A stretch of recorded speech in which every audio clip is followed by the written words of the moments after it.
Нігау. 你好 Міхай? 你好 Як гэта? Дык я ж так і кажу. Мі... 好 Нігау? ну, амаль, 你好 Ну, няхай. Хай так. Може бути. Може бути.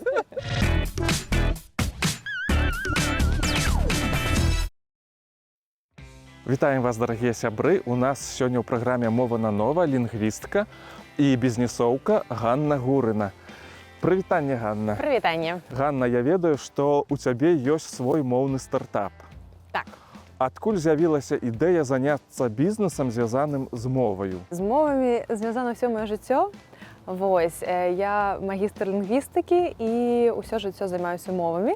Мне падабаецца шукаць паралелі ў мовах, мне падабаюцца мовы увогуле. То бок я не выбрала нейкую адзіную мову і іду вось па гэтаму шляху, як многія робяць. Я люблю мовы навогуле. І беларуская мова адна з маіх самых улюбёных моваў, дарэчы. Колькі моваў ты ведаеш? Я ведаю расійскую, беларускую, польскую, гішпанскую і ангельскую, кітайскую. То разам гэта колькі выходзіць? Пальцаў хопіць ці не?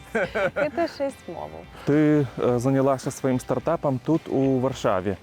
А як ты тут апынулася? Ну, я адна з шматлікіх рэлакантаў, якія прыехалі пасля выбараў з Беларусі, то бок вымушана была з'ехаць. І спачатку думала, што гэта будзе там літаральна на пару месяцаў, але гэта такая камандзіроўка зацягнулася. А як беларуская мова з'явілася ў тваім жыцці? Ты ад нараджэння беларускамоўнае, ад дзяцінства? Ну, беларуская мова, яна натуральна з'явілася ў маім жыцці, таму што я з Беларусі, і я лічу, што кожны беларус мусіць ведаць беларускую мову. І то бок пытанне не ўставалася так бы ці ведаць ці не ведаць, чаму нас людзі не размаўляюць на беларускай мове. Я магу правесці паралель, чаму нас людзі не размаўляюць па-ангельску, чаму людзі не размаўляюць там, не ведаю, па-нямецку. Праблема адукацыі ў школах, праблема адукацыі ў універсітэце. То бок, ну, з аднаго боку у людзей няма павагі да мовы. Чаму няма павагі? Таму што няма павагі і гонара за краіну, да, і людзі так бы, ну, ім не хочацца вучыць мову, таму што яны не адчуваюць гэтага гонара і павагі. Па-другое, проста кепская адукацыя ў школах. Калі вы добра ведаеце беларускую мову, калі вы такі, ну не ведаю, актыўны чалавек, напрыклад, вось Віктор, вы не пойдзеце працаваць у школу, вы пойдзеце працаваць на белсад. Калі, напрыклад, там я не ведаю, яна там добра ведае ангельскую мову, яна не пойдзе працаваць у школу, яна пойдзе там працаваць нейкую фірму, там, я не ведаю, купі-прадай. То бок гэта, ну, якасць нашых кадраў у школе. Вось, ну і метады навучання, што яны у нас проста кепскія. Таму... Я думаю, праблемы таксама ў самой праграме, таму што, напрыклад, дзеці на занятках па беларускай мове вывучаюць складаназлучаныя, складаназалежныя сказы, могуць сказаць па-беларуску нейкія простыя фразы. То бок націск зроблены не на камунікацыю, не на камунікатыўныя здольнасці, а на нейкую тэорыю, якая потым абсалютна ніколі не спатрэбіцца ў жыцці. Але мне вельмі падабаецца сітуацыя в Украіне, што яны дзвюхмоўныя. Большасць гэта 99%. І як яны проста пераходзяць з адной мовы на іншую. Я недавно была там на праекце, там была і украінская каманда. І гэта проста цуд. Як бы кожны чалавек, ён размаўляе выдатна па-расейску, выдатна па-украінску. І ніякіх бар'ераў. Ён тын-дын, на якую мову з яго звярнуўся, на то ён адказаў, і гэта, ну, вельмі класна. Таму, як бы, калі кажуць, я не хачу, вы што, хочаце, каб было ў Украіне? Я хачу, каб было як у Украіне, мне вельмі падабаецца.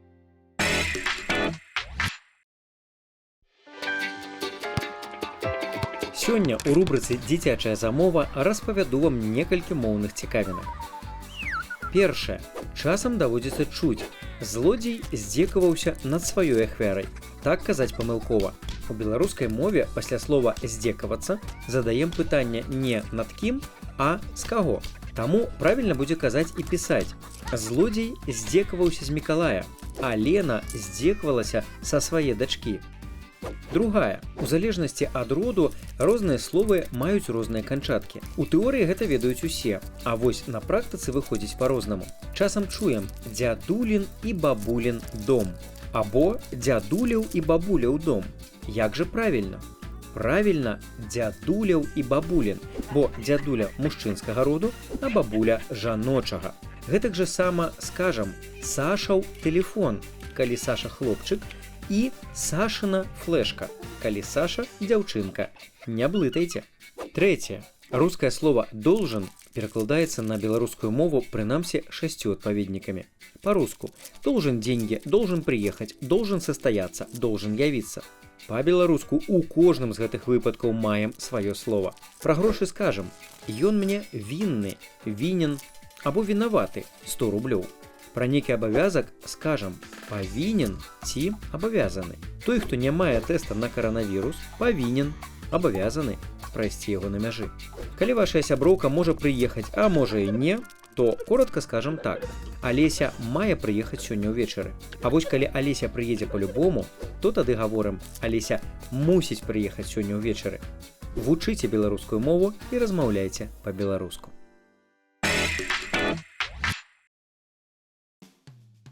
Чаму ты вырашыла прысвяціць сваё жыццё кітайскай мове? Гэта было выпадкова, таму што гэта быў такі першы набор, яшчэ кітайская мова не была папулярная. Ну, мне адчулася, што гэта досыць складана, і мне хацелася займацца нечым такім складаным, таму што, ну, скажам, нямецкая, ангельская, Каб быў выклік італійская. для цябе, так? Гэта занадта простыя мовы. Ну і перспектыўна, канешне, ў той момант гэта здавалася нечым такім перспектыўным. Калі параўнаць кітайскую мову і беларускую, то ёсць нейкія паралелі, ці зусім гэта настолькі розныя мовы, што нічога агульнага мы не знойдзем? Так, як гэта сіна-тыбецкая моўная сям'я, то мовы зусім розныя. Гэта танальная мова, так, там ёсць тоны. Гэта мова іерагліфічная, там ёсць зусім свая сістэма пісьма. Таму мовы зусім розныя. Налічваецца іерогліфаў наогул там каля 50-60 тысячаў, але каб валодаць мовай досыць там 2-3 тысячы ты можаш як бы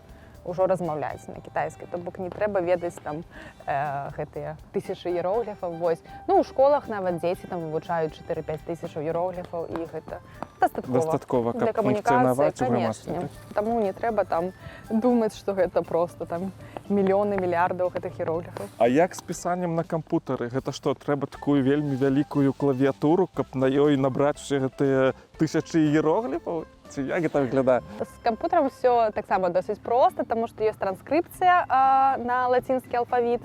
І, напрыклад, тоже «ніхао», наше слово, што значыць прывітанне, мы пішам лацініцай там літара «Н», «І», «H», «A», і «О», і атрымуецца «ніхао», мы просто пішам на лацініцы, а потым на кампутары нам выдаецца там розныя варыянты, мы іх просто выбіраем.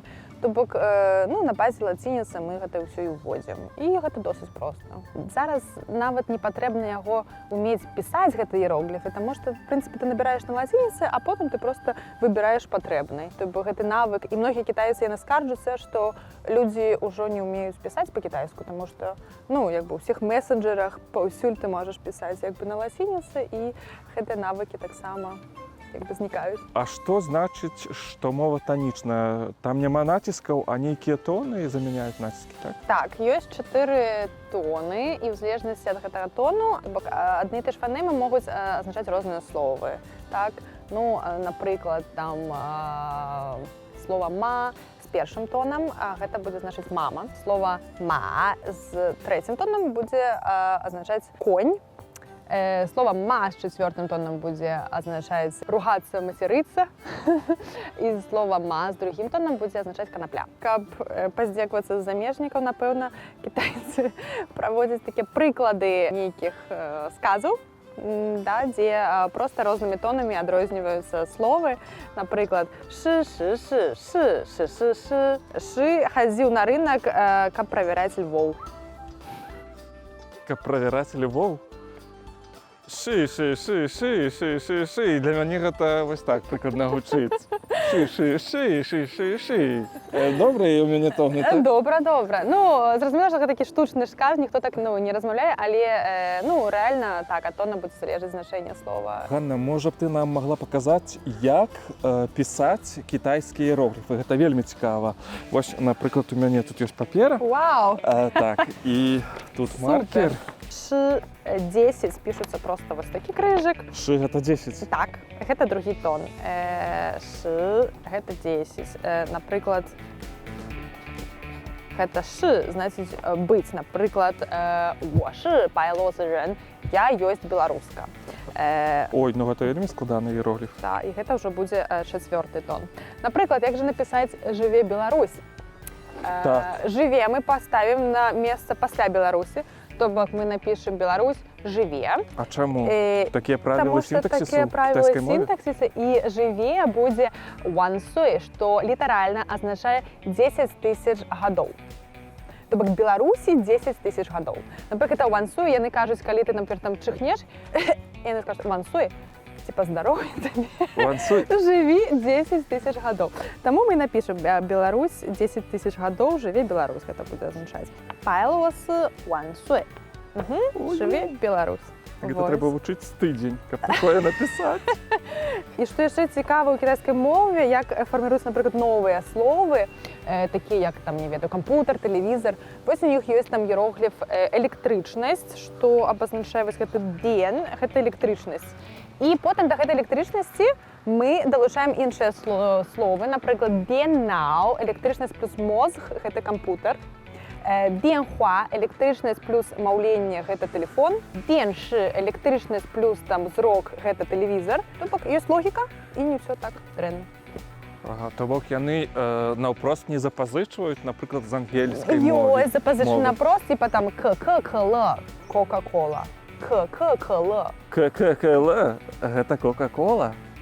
Гэта фанетычнае запазычванне, але ёсць такое семантычнае запазычванне, калі яны бяруць, ну, як бы значэнне перакладаюць. Вось кампутер гэта электрычнасць плюс мозг. Вельмі лагічна.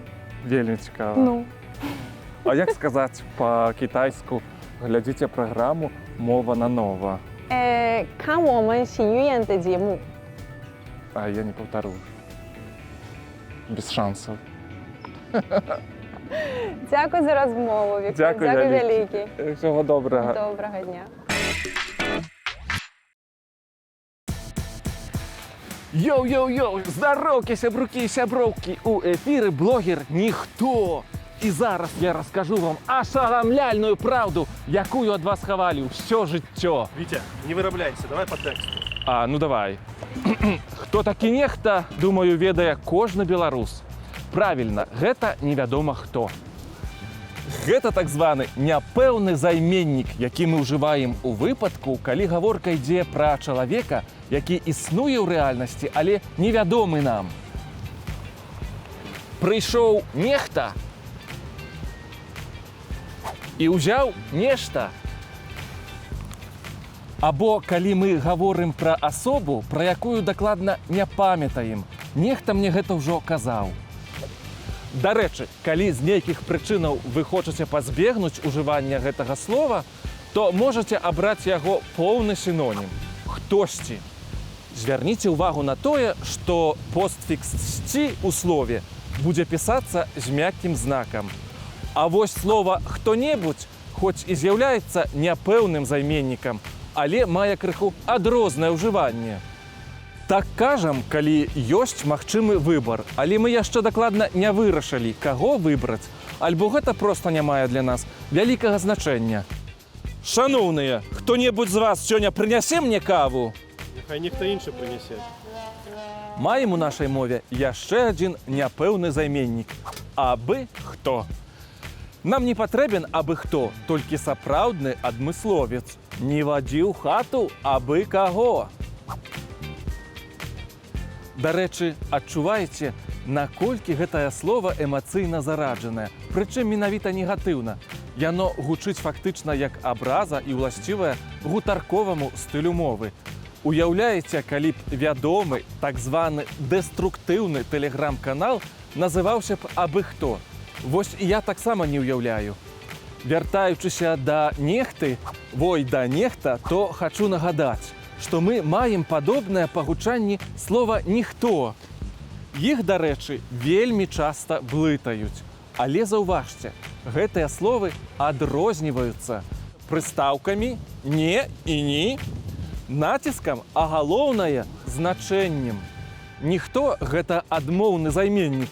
Адчуваеце розніцу? Нехта прыйшоў і ніхто не прыйшоў. Дарэчы, пры наяўнасці прыназоўнікаў яны і скланяцца будуць па-рознаму. Нехта з некім, да некага пры некім. Ніхто ні з кім, ні да каго, ні пры кім. Хто ў Францыі размаўляе па-французску? Французы! А хто ў Польшчы гаворыць па-польску? Палякі. А хто ў Беларусі размаўляе па-беларуску? Нацыяналісты!